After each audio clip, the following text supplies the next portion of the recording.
स्वागत आहे सर्वांचं आजच्या रांगोळीच्या नवीन भागामध्ये. नेहमीप्रमाणे आजही तुमच्यासोबत एक सुंदर असा रांगोळीचा व्हिडिओ मी शेअर करणार आहे. तर चला सुरुवात करूया आपल्या पहिल्या रांगोळीला. तर आपली पहिली जी डिझाईन आहे ती आहे बॉर्डर रांगोळी डिझाईन. अगदी सोपी, सुंदर आणि अगदी युनिक अशी रांगोळी आहे. सर्वांना काढता येईल अशा पद्धतीच्या सर्व डिझाईन्स आजच्या आहेत.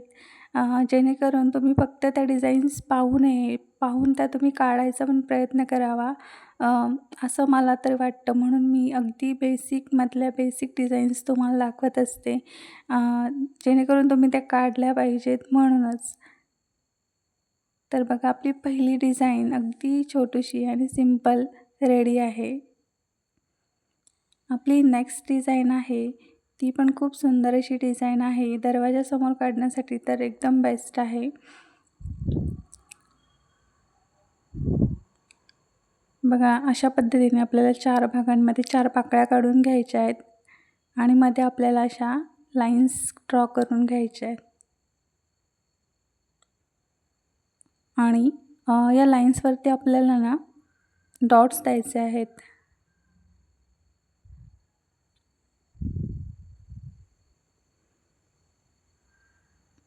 इझी अशी रांगोळी आहे ही. अगदी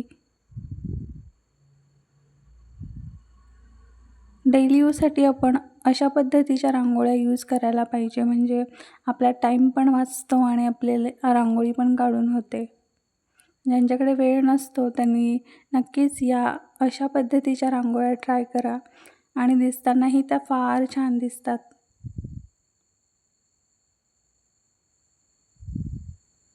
या रांगोळीमध्ये जास्त काही नाही आहे सांगण्यासारखं, पण अगदी बेसिक आणि सिंपल डिझाईन आहे.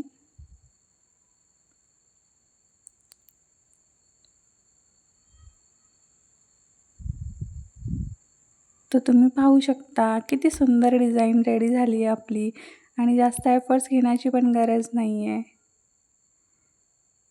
तर नेक्स्ट डिझाईन आपली आहे ही पण डेली यूजसाठीची डिझाईन आहे आणि लास्ट मला एक ताईंची कॉमेंट्स आली होती.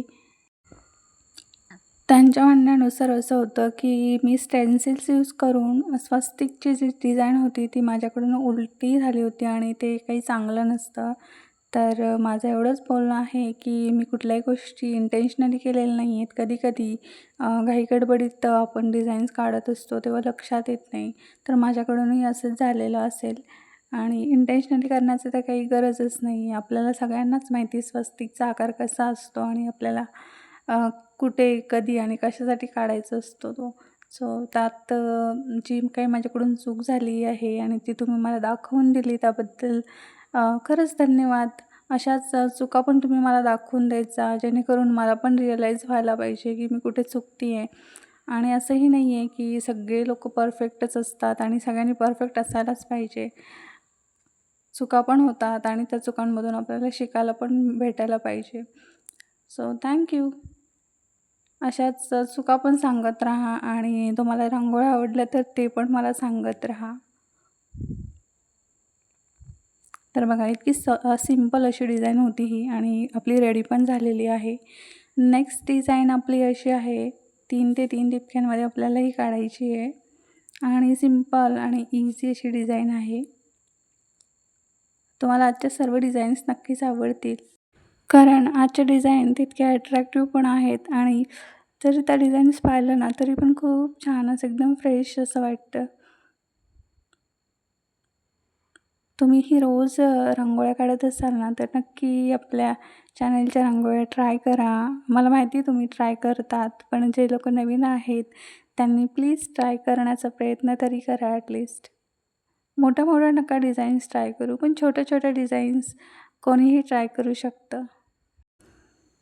बघा आपली ही डिझाईन रेडी होत आलेली आहे आणि मला तुम्हाला एक गोष्ट आवर्जून सांगायची आहे की मला ना खूप साऱ्या तुम्ही कमेंट्स करत असतात आणि खूप सुंदर-सुंदर असं पण लिहित असतात त्यामध्ये. पण काही-काही कमेंट्स अशा असतात ना की खरंच सिरियसली त्या वाचल्या ना की मला एवढं मोटिवेशन मिळतं ना त्या कमेंट्समधून की सिरियसली म्हणजे तुम्हाला एक्सप्लेन नाही करू शकत की आजचा मागच्या आठवड्यात मी तर एवढी डिमोटिवेटेड होते, की सगळ्याच बाबतीमध्ये यूट्यूबच्या बाबतीमध्ये किंवा माझ्या पर्सनल लाईफमध्येही. बट जेव्हा मी कॉमेंट सेक्शन ओपन करते आणि जेव्हा वाचते, ज्या कॉमेंट्स तुमच्या असतात, त्यांनी खरंच एक वेगळीच एनर्जी मिळते आणि मला खरंच दुसऱ्या दिवशीचे व्हिडिओज बनवायला पण खूप छान वाटतं. आणि जेव्हा आपण फ्रेश मूडमध्ये व्हिडिओज बनवतो, तेव्हा त्या डिझाईन्स पण तेवढ्या छान बनतात पण. तुम्ही पण एक्सपिरियन्स करून पहा. जर जेव्हा तुमचा मूड नसेल, तर तुम्हाला असं कोणी काही काम सांगितलं किंवा रांगोळीही काढायला सांगितली, तरी तुम्ही विदाऊट मूड की तुम्हाला असं वाटतच नसेल, फीलच नसेल येत, तुम्ही ती रांगोळी काढली ना, तर ती तेवढी अट्रॅक्टिव्ह दिसणार नाही. बट तुम्ही जेव्हा फ्रेश मूडमध्ये असाल किंवा तुमच्यामध्ये एक छान अशी पॉझिटिव्ह वाइब असेल, तेव्हा तुम्ही खरंच ती रांगोळी काढली ना, तर तुम्हाला तिच्यामध्ये त्या वाइब्स पण जाणवतील. तर तुम्ही हे पण लक्षात ठेवा, की जेव्हा आपण रांगोळी काढतो, तेव्हा आपण आपला मूड पण तेवढाच सुंदर, अगदी पॉझिटिव्ह असा ठेवायला पाहिजे. तेव्हाच आपल्या त्या रांगोळीमध्ये त्या वाइब्स पण जातात. असं म्हटलं जातं, की आपल्या दारापुढची जी रांगोळी आपण काढतो, ती आपल्या आजूबाजूची निगेटिव्ह एनर्जी असते, ती ॲब्सॉर्ब करून घेत असते. तर त्यासाठी नक्कीच रांगोळी सगळ्यांनी काढायला पाहिजे. आपले ट्रेडिशन आपण जपायला पाहिजे. आणि ज्या कमेंट्स तुम्ही केलेल्या आहेत ताई, थँक यू सो मच. तुम्ही एवढा विचार केला माझ्याबद्दल आणि तुम्हाला जे काही फील झालं त्याबद्दल थँक यू सो मच. बाकीच्या डिझाईन पण तुम्ही पहा आणि कशा वाटल्या हे मला कमेंट करून नक्की सांगा. उद्याच्या भागात आपण अशाच नवीन सोप्या, सुंदर आणि युनिक डिझाईन्स पाहणार आहोत. त्यासाठी नक्की चॅनल सबस्क्राईब करा. उद्याच्या भागात भेटूया आपण अशाच नवीन सोप्या, सुंदर रांगोळ्यांसोबत. तोपर्यंत बाय बाय. Thank you.